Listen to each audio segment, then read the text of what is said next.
Hello everyone, welcome to my channel Ekdam Easy, and this is lesson 5. In this lesson I have brought you sentence and its parts. So without wasting time, let's move ahead with the uh, video and the content sentence, right?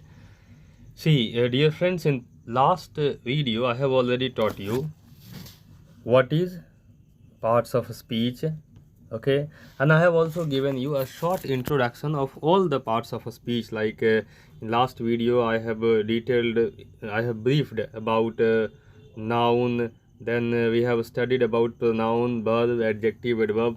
These all thing has been done for you. You can see my last video, that is lesson 4. Now in this one we have to study about sentence.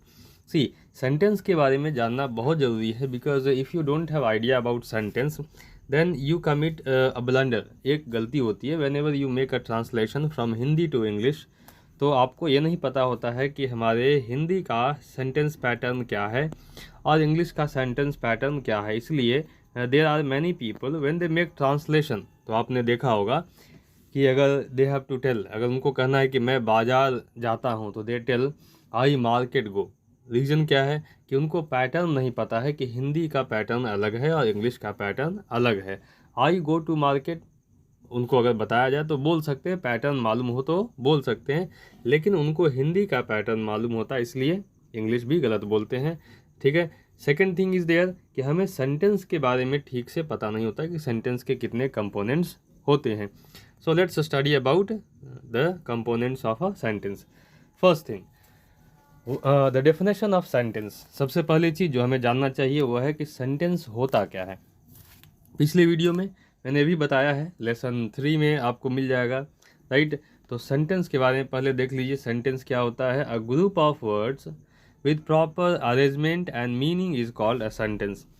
शब्दों का एक समूह जो अच्छे से arrange किया गया हो और एक सही मीनिंग देता हो, उसको हम सेंटेंस कहते हैं, राइट. किसी भी शब्दों के समूह को आप सेंटेंस नहीं कह सकते हैं. क्लियर. शब्दों का समूह कभी कभी जो होता है ऐसे ही 4-5 शब्द दे दिए गए हैं, राइट, तो उसको कभी सेंटेंस नहीं कहा जा सकता है. वो अच्छे से अरेंज किया जाना चाहिए. जो इंग्लिश लैंग्वेज का सेंटेंस स्ट्रक्चर है, उस स्ट्रक्चर के अनुसार वो अरेंज किया होना चाहिए. सेकेंड थिंग, उसका एक प्रॉपर मीनिंग होना चाहिए. Then only that can be a sentence. जैसे we learn English is a sentence, because ये इंग्लिश के का जो स्ट्रक्चर होता है, सेंटेंस स्ट्रक्चर, उसके अनुसार सब पैटर्न किया हुआ है. ठीक है. लेकिन अगर हम उसी को उलट दें, लर्न वी इंग्लिश, देन ये स्ट्रक्चर से बाहर हो गया. अब स्ट्रक्चर जो है थोड़ा उल्टा पुल्टा हो गया.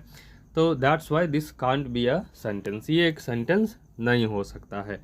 Keep in mind now. So let's move ahead. This is your sentence. ये तो सेंटेंस की बात हुई, लेकिन एक सेंटेंस को के भी पार्ट्स होते हैं. एक सेंटेंस को अलग अलग हिस्सों में तोड़ा जा सकता है. जैसे हम बॉडी पार्ट्स पढ़ते हैं, हर चीज़ के पार्ट्स होते हैं, वैसे ही सेंटेंस के भी पार्ट्स हमें यहाँ पढ़ने के लिए हैं. तो the sentence, right. Now moving ahead, if you talk about sentence, तो a sentence is always parted into 2 parts. एक सेंटेंस को हम हमेशा 2 हिस्सों में बांट सकते हैं. A sentence can be parted in 2 parts. Remember, okay, first part is there called subject and second part is called predicate. ठीक है. Remember, once again I repeat, first part को कहते हैं subject और second part को कहते हैं predicate, right. Moving ahead, ठीक है. अब ये subject predicate sentence में होता कहाँ कहाँ है जो देख लिया. या सेंटेंस को हम इन 2 हिस्सों में कहाँ से बांटते हैं. तो हर सेंटेंस में जिसमें कोई काम करने वाला होता है, कोई ना कोई काम को परफॉर्म करता है, ठीक है, तो आप उसको सबसे पहले अलग कर दीजिए. जैसे इस दे हैव सीन मी में ये जो दे है, दे मीन्स वे लोग होता है, ठीक है, ये काम करने वाला है, राइट. और यहाँ जो काम हुआ है देखने का, दे हैव सीन मी, उन लोगों ने मुझे देखा है, तो हैव सीन मी यहाँ से ये अलग हो जाता है. तो जो काम करने वाला दे है ये आपका सब्जेक्ट हो गया, और हैव सीन में जो यहाँ से अलग हो गया ये आपका प्रेडिकेट हो गया.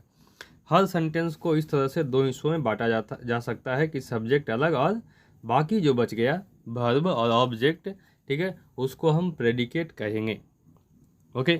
सो it has been already mention here. They, ये जो अलग हुआ सब्जेक्ट हो गया. हैव सीन मी, ये आपका प्रेडिकेट हो गया. क्लियर. तो हर सेंटेंस में पहला हिस्सा सब्जेक्ट का, दूसरा हिस्सा प्रेडिकेट का होता है। मूविंग अहेड, आगे बढ़ते हैं। ठीक है, आप जितने भी सेंटेंसेस को देखेंगे इसको ऐसे ही दो हिस्सों में बांटा जा सकता है। जैसे आप गौर से इसको देखिए, Lakshman goes to a school, Lakshman subject हो गया, बाकी बचा हुआ क्या हो गया, तो predicate. A boy has helped me, a boy आपका सब्जेक्ट हो गया, हैज़ हेल्प्ड मी क्या हो गया, प्रेडिकेट हो गया। A boy from my area has helped मी। ठीक है, अ बॉय तो आपका क्या हो गया, ये सब्जेक्ट हो गया, sorry, a boy from my area यहाँ तक आपका सब्जेक्ट हो गया। ठीक है, हैज़ हेल्प मी। ठीक है, वर्ब और ऑब्जेक्ट का जो हिस्सा हो गया ये आपका प्रेडिकेट हो गया। Moving ahead we have they called me को गौर से देख लीजिए, दे यहाँ सब्जेक्ट, कॉल्ड मी आपका प्रेडिकेट हो गया। पीपल फ्रॉम माई एरिया, ये पूरा यहाँ से यहाँ तक का subject, have done a good job, ये प्रेडिकेट हो गया। राइट, तो नाउ आई थिंक दैट ये बाकी के दो सेंटेंस में आप सब्जेक्ट और प्रेडिकेट ढूंढ सकते हैं। राइट, सो मूविंग अहेड, अब ये सब्जेक्ट प्रेडिकेट में को जब मैंने सेंटेंस में दिखा दिया आपको कि एक सेंटेंस के दो हिस्से हो गए, तो आप डिटेल देख लेते हैं कि आखिर सब्जेक्ट क्या होता है, व्हाट इज़ दिस सब्जेक्ट। ठीक है, तो अगर हम कभी भी सब्जेक्ट की बात करते हैं तो सब्जेक्ट हमेशा क्या होता है, the one who perform the action in any sentence. Subject her sentence में वो होता है, वो शब्द, ठीक है, जो सेंटेंस में एक्शन को परफॉर्म करता है, किसी क्रिया को अंजाम देने का काम करता हो, उसी को हम द सब्जेक्ट बोलते हैं। कई जगह इसको हम डूअर भी बोलते हैं, it is also called doer of the action. Right, तो ये हमारा सब्जेक्ट होता है in most of the sentences. ये जो है ना अक्सर सेंटेंस के सबसे बिगिनिंग में ही रहेगा। Another thing, one more thing that people should remember, ठीक है, कि एक सब्जेक्ट कभी ये ना सोचिए कि कभी सिर्फ एक ही वर्ड का सब्जेक्ट होगा।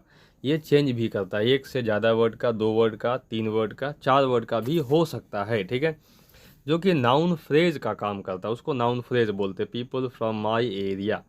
ठीक है, तो ये भी एक पूरा यहाँ से यहाँ तक के सारे वर्ड मिलाएंगे तब जाकर के ये पूरे सब्जेक्ट का काम कर रहा है। ठीक है, राइट, तो सेंटेंस के सबसे आगे आता है, सेंटेंस में जो एक्शन है वो परफॉर्म करने वाला होता है, वही होता है आपका सब्जेक्ट। इन सारे सेंटेंस में जो जो आपको बोल्ड में एकदम डार्क ब्लैक दिख रहा है, ठीक है, इसमें ये यहाँ तक हो जाएगा, लेकिन बाकी सब में जो डार्क ब्लैक दिख रहा है ये सारे के सारे आपके लिए सब्जेक्ट हैं।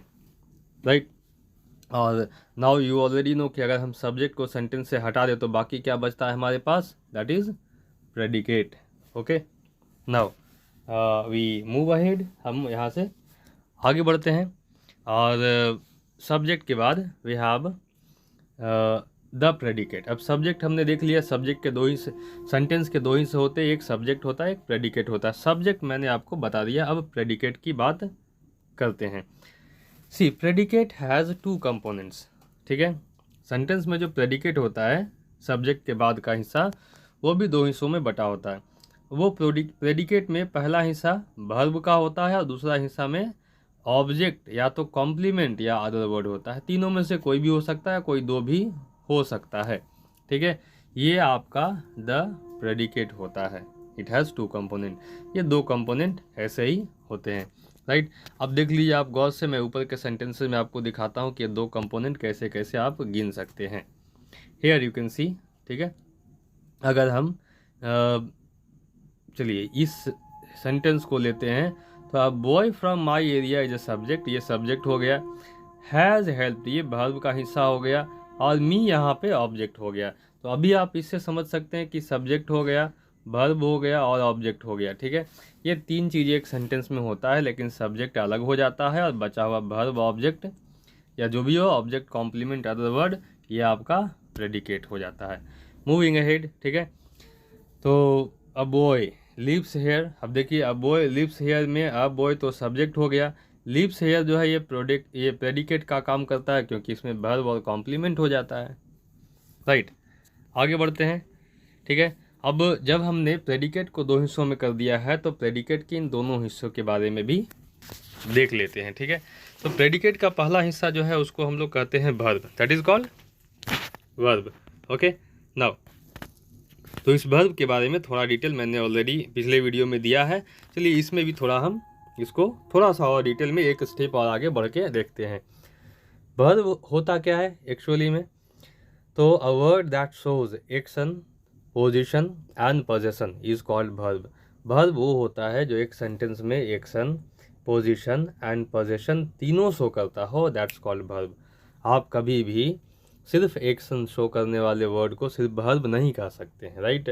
क्योंकि अगर उसको वर्ब कहेंगे, राइट, तो ही इज़ अ टीचर में पीपल विल आस्क, क्योंकि ईज क्या है, ठीक है। अगर आप इसको बोल दिए कि this is also a verb, तो पीपल विल आस्क कौन सा एक्शन उसमें हो रहा है, तो आप फंस जाओगे, ठीक है। I have a pen, people will ask इसमें कौन सा एक्शन हो रहा है, ठीक है। तो you should never say that a word that shows action only, नहीं, a word that shows action, position and possession, ठीक है। तो ये सारे वर्ब कहलाते हैं। ही रोट, उसने लिखा, लिखना एक एक्शन है। ही इज़ अ टीचर, इज जो लगा हुआ है वो एक वर्ब है, पोजीशन शो कर रहा है। आई हैव अ पेन, ये पोजीशन है, किसी चीज़ को अपने अधिकार में रखने का काम हो रहा है, ठीक है। तो हैव, इज, रोट, ये तीनों जो है वर्ब है। There are two types of verbs. अब देखो यहाँ पे हमने एक छोटा सा बंटवारा यहाँ पे लिख दिया है वर्ब का, ठीक है। क्या होता है कि वर्ब भी दो तरह के हो जाते हैं, आप यहाँ से कंफ्यूज नहीं होइएगा, अभी चीज़ें बाकी है आगे। वर्ब दो तरह के, एक मेन वर्ब होता है और एक हेल्पिंग वर्ब होता है, right. The verb that shows action, position, possession. तो जो वर्ब आपका action, position and possession show करता है, जैसे ऊपर में भी दिखाया, ये सारे होते हैं main verb.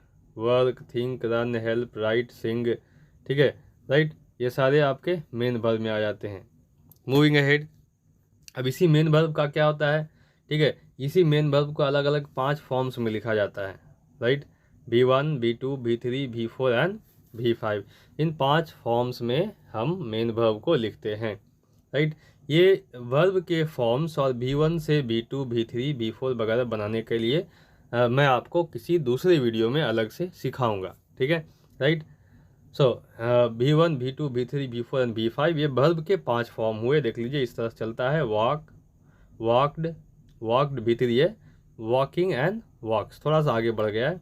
Go, went, gone, going and goes, like this it goes, ये ऐसे ही चलता है। तो ये हम मेन वर्ब की बात कर रहे थे, आगे बढ़ते हैं। मेन वर्ब के बाद दूसरा हिस्सा जो आता है वो हेल्पिंग वर्ब की आता है, ठीक है, राइट। तो हेल्पिंग वर्ब का काम मेनली क्या होता है एक सेंटेंस में, ठीक है, कि ये किसी सेंटेंस में मेन वर्ब को हेल्प करता है। अब भाई किस चीज़ में हेल्प करेगा, कोई बोझ तो उठाना है नहीं, ठीक है, राइट, सेंटेंसेस में। तो हेल्पिंग वर्ब मेन वर्ब को हेल्प इसलिए करता है क्योंकि अगर मेन वर्ब को निगेटिव सेंटेंस बनाना है, then there is a need of helping verb. Interrogative sentence बनाना है, then there is a need of helping verb, ठीक है, राइट। और कभी कभी कुछ ऐसे भी सेंटेंस के फॉर्म्स होते हैं जिसको बनाने के लिए आपको हेल्पिंग वर्ब ज़रूरी होते हैं, राइट। तो इसको हम हेल्पिंग वर्ब कहते हैं, इसको और भी दूसरे शब्दों में ऑक्सिलियरी वर्ब भी कहा जाता है, ठीक है।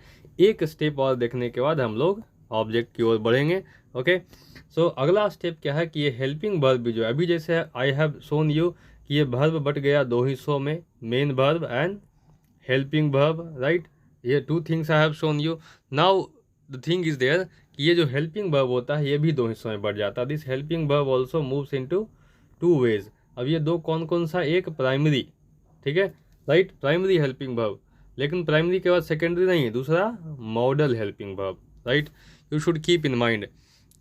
अब प्राइमरी हेल्पिंग वर्ब में क्या आता है, तो जो हम जनरली टेंस में यूज करते हैं, इज, एम, आर, वाज, वर, ये सारा जो है प्राइमरी हेल्पिंग वर्ब है, राइट। लेकिन मॉडल वर्ब जो है ना, मॉडल हेल्पिंग वर्ब, ये कुछ स्पेशल क्या कर सकते हैं, स्पेशल इफेक्ट को, इमोशन वगैरह को दिखाने के काम आता है, उसको मॉडल वर्ब कहते हैं, ठीक है। Can, could, may, might, shall, should, will, would, use to, ये सारे टोटल मिला के 13 होते, 13 आर देयर, राइट। तो इसको हम मॉडल वर्ब कहते हैं, you should keep in mind. So before moving ahead, हम ऑब्जेक्ट की ओर बढ़े उससे पहले we should just have a revision. We have studied about subject, एक सेंटेंस के 2 हिस्से होते हैं, सब्जेक्ट के बारे में पढ़ा, और सेंटेंस में उसके बाद जो होता है अगला हिस्सा जिसको हम बोलते हैं प्रेडिकेट। सब्जेक्ट अलग और ये वर्ब ऑब्जेक्ट जिसको बोलते हैं प्रेडिकेट। मैंने अभी आपको वर्ब के बारे में पढ़ाया, व्हाट इज़ वर्ब। वर्ब फिर 2 हिस्सों में हो जाता है, मेन वर्ब, हेल्पिंग वर्ब, और हेल्पिंग वर्ब के 2 हिस्से हो जाते हैं, primary helping verb and model helping verb, right. अब हमारे पास प्रेडिकेट का एक आखिरी हिस्सा रह गया है, ठीक है, दैट वी हैव टू सी। तो देखिए प्रेडिकेट में मेनली तीन चीज़ आता है, तीनों में से कोई भी हो सकता है। ये सारे के सारे मिस वर्ब के अलावे, ठीक है, जो ऑब्जेक्ट की जगह पे होता है, तो इन तीनों में से कोई भी हो सकता है। इट इज़ नॉट श्योर कि there will be always object only, right. क्या कभी ऑब्जेक्ट हो सकता है, किसी सेंटेंस में कॉम्प्लीमेंट हो सकता है, किसी में अदर वर्ड हो सकता है, किसी में इनमें से कोई दो हो सकता है। कोई डाउट की बात नहीं है, कोई दिक्कत की बात नहीं है। It can be, right, and it comes also together, right. So हम इन तीनों को डिटेल थोड़ा देख लेते हैं, क्योंकि if you have idea about object, complement and other words, then later आपके लिए सेंटेंसेस पहचानना, उसका ऑपरेशन करना आपके लिए आसान होगा, right. If you don't have idea about this, जब आप इन छोटे छोटे बेसिक चीज़ों को नहीं जानेंगे, then later you will suffer a lot, right. So we have, पहला चीज़ से शुरू करते हैं। First thing we have to study, that is object, ठीक है, राइट। अब ये ऑब्जेक्ट क्या होता है? तो part of predicate that can B an answer for what and हुम। तो पहले आपको पता है कि ये तीनों किस में आता है भाई? तो ये आता है प्रेडिकेट में, राइट, क्लियर। तो ऑब्जेक्ट है किसका हिस्सा? तो पार्ट ऑफ प्रेडिकेट, प्रेडिकेट का हिस्सा ऑब्जेक्ट, ठीक है। वो ऑब्जेक्ट जो एक सवाल का जवाब बने, व्हाट या हुम दोनों में से किसी एक चीज़ का जवाब बने, जैसे में, ठीक है, शी कॉल्ड राना, उसने राना को बुलाया। अब व्हाट मतलब होता है क्या, और हुम मीन्स होता है किसको, ठीक है। तो उसने राना को बुलाया, राइट। तो अगर हम पूछते उसने क्या बुलाया, तो सवाल गलत हो सकता है, लेकिन अगर पूछेंगे उसने किसको बुलाया, तो जवाब आएगा राना को, ठीक है। तो अगर इससे जवाब आ गया, समझिए कि यही हमारा ऑब्जेक्ट है। This is what we have object, right. जैसे यहाँ है आई ईट अ मैंगो, पूछेगा आदमी कि तुम किसको खाते हो, सवाल गलत होगा। पूछेगा तुम क्या खाते हो, तो जवाब आएगा mango, and that is an object in this sentence. वो इस सेंटेंस में एक ऑब्जेक्ट होगा, ठीक है, राइट। अगर कोई बोले मैं बाजार जाता हूँ, ठीक है, तो आप सवाल नहीं कर सकते कि तुम क्या जाते हो, क्योंकि वहाँ पे क्या का आंसर बाजार नहीं होगा, सवाल गलत है इसलिए, ठीक है। तुम किसको जाते हो, ये भी सवाल गलत है। सवाल होता तुम कहाँ जाते हो, तब ये जवाब मिलता बाजार, राइट। लेकिन चूंकि हम सवाल क्यों और किसको से ही करना है, तो वहाँ पे बाजार आंसर नहीं बनेगा, एंड हेंस बाजार जो है आपका ऑब्जेक्ट नहीं कहलाएगा, वो किसी और कैटेगरी में आ जाएगा। You should keep in mind, मैं एक पेड़ काटता हूँ, तो क्या काटता हूँ, पेड़, पेड़ आपका यहाँ पे ऑब्जेक्ट हो जाएगा, ठीक है। बच्चे क्रिकेट खेलते हैं, क्या खेलते हैं, क्रिकेट, ठीक है, तो क्रिकेट आपका क्या हो जाएगा, ऑब्जेक्ट हो जाएगा। मैं बच्चों को पढ़ाता हूँ, किसको पढ़ाता हूँ, बच्चों को, ये आपका ऑब्जेक्ट हो जाएगा, right. So in this way you can find object in a sentence, clear, right, जो प्रेडिकेट के हिस्से में आता है।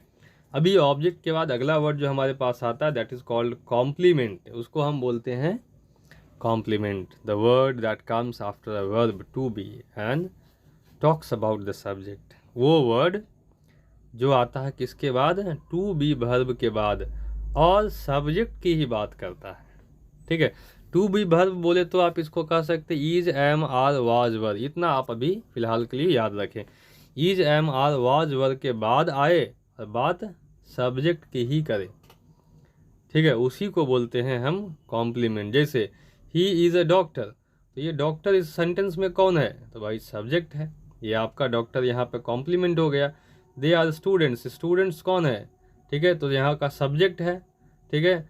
शी इज सिक, तो बीमार कौन है, ये सब्जेक्ट ही है, तो इसलिए यहाँ सिक है, स्टूडेंट है, डॉक्टर है, ये सारे हो गए आपके कॉम्प्लीमेंट। और दूसरी बात है, once again you should take care here, आप दोबारा ध्यान दें, तो मैंने अभी कहा टू बी वर्ब के बाद, मतलब इज, एम, आर, वाज, वर के बाद, देखिए इज है, आर है, इज है, इनके बाद आ रहा, ये आपका कॉम्प्लीमेंट हो गया। Moving ahead we have there are two types of complements. अब कॉम्प्लीमेंट का भाई बंटवारा होता है भाई, it becomes of two types, ये भी दो तरह का, ठीक है। कौन कौन सा दो तरह का, तो एक सब्जेक्ट कॉम्प्लीमेंट, और एक, जब ये सब्जेक्ट, तो एक ऑब्जेक्ट कॉम्प्लीमेंट भी होता है। Subject complement simply you should know कि वो जो सब्जेक्ट की बड़ाई करे, सब्जेक्ट कॉम्प्लीमेंट, ठीक है। अभी ऑब्जेक्ट आप इसके ठीक विपरीत समझ आइए, वो जो ऑब्जेक्ट की बड़ाई करे उसके बारे में बताया, उसको ऑब्जेक्ट कॉम्प्लीमेंट कहेंगे। जैसे दे आर स्टूडेंट्स, तो वो स्टूडेंट्स कौन, ये सब्जेक्ट है, ये हो गया subject complement. She is a beautiful girl कौन है, सब्जेक्ट है, ये हो गया आपका subject complement. She is my science teacher कौन है, तो ये सब्जेक्ट है, ये हो गया subject complement. He is a teacher of English कौन है, आप सोच लीजिए, वो आपका सब्जेक्ट कॉम्प्लीमेंट हो जाएगा। अभी ऑब्जेक्ट वाले में देख लीजिए, जैसे मैंने बताया कि सब्जेक्ट कॉम्प्लीमेंट का ठीक उल्टा ऑब्जेक्ट कॉम्प्लीमेंट। अभी ये ऑब्जेक्ट कॉम्प्लीमेंट कैसे, तो जो ऑब्जेक्ट के बारे में बताया, देखिए आई मेड हिम हैप्पी, ये हैप्पी कौन हुआ, सब्जेक्ट, गलत है, हैप्पी हुआ है ऑब्जेक्ट, ठीक है, राइट, इसलिए ये happy object complement. She called him a fool, ठीक है, राइट, ये मूर्ख किसको बुलाया गया, सब्जेक्ट को नहीं, ऑब्जेक्ट को, इसलिए ये हो गया object complement. I hope this is clear to you. मुझे उम्मीद है यहाँ तक आपको सारी बातें क्लियर होगी। Moving ahead to the last step of the video, last part of the video today, ठीक है, हमारा वीडियो का आखिरी हिस्सा जो है अदर वर्ड्स है, राइट। सो अदर वर्ड्स क्या होता है, you should understand it. The other words generally consist of three thing. अब एक सेंटेंस में अगर इन तीनों में से कोई एक चीज़ हो तो आप समझ जाइएगा कि ये अदर वर्ड है, ऑब्जेक्ट नहीं है, कॉम्प्लीमेंट नहीं है। क्या क्या हो, वैसे वर्ड जो मैनर शो करता हो, वैसे वर्ड जो प्लेस शो करता हो, वैसे वर्ड जो टाइम शो करता हो। बोले तो हाउ, वेयर, व्हेन का जवाब देता हो, वो सारा जो है ना आपका कभी ऑब्जेक्ट नहीं होगा, वो होगा तब भी तो अदर वर्ड कहलाएगा, OW में आ जाएगा। जैसे सेंटेंस मैंने लिखा ही रैन फास्ट, ठीक है, अभी ही रैन फास्ट में आप ये नहीं पूछ सकते व्हाट डिड ही रन, वह क्या दौड़ा, नहीं, वह कैसे दौड़ा, हाउ डिड ही रन। जैसे ही कैसे का जवाब आया ना, फास्ट, ये हो गया मैनर, अदर वर्ड, ठीक है। दे लीव हेयर, ठीक है, तो वेयर का सवाल बनेगा, वेयर डू दे लीव, तो हेयर जवाब आया, ये हो गया आपका प्लेस के बारे में बता रहा है, अदर वर्ड, ठीक है। She came yesterday, when did she come, कब आई, ठीक है, तो शी केम यस्टरडे, टाइम बता रहा है, other word. He ran very fast here yesterday, ठीक है, वह यहाँ कल बहुत तेज़ दौड़ा, करेक्ट। तो इसमें फास्ट, हेयर, स्टडी, ये तीनों जो है अदर वर्ड है, मैनर, प्लेस और टाइम, ठीक है, राइट। तो ये हो गया आपका तीनों फिर से अदर वर्ड हो गया, राइट। लास्ट सेंटेंस से आप एक चीज़ और सीख सकते हैं कि एक सेंटेंस में जब अदर वर्ड अगर सारे तीनों कैटेगरी का यूज हो तो इसका अरेंजमेंट ऐसे ही होता है, MPT, manner, place and time, fast, here, yesterday, clear. हाँ, तो ये आप ध्यान रखें।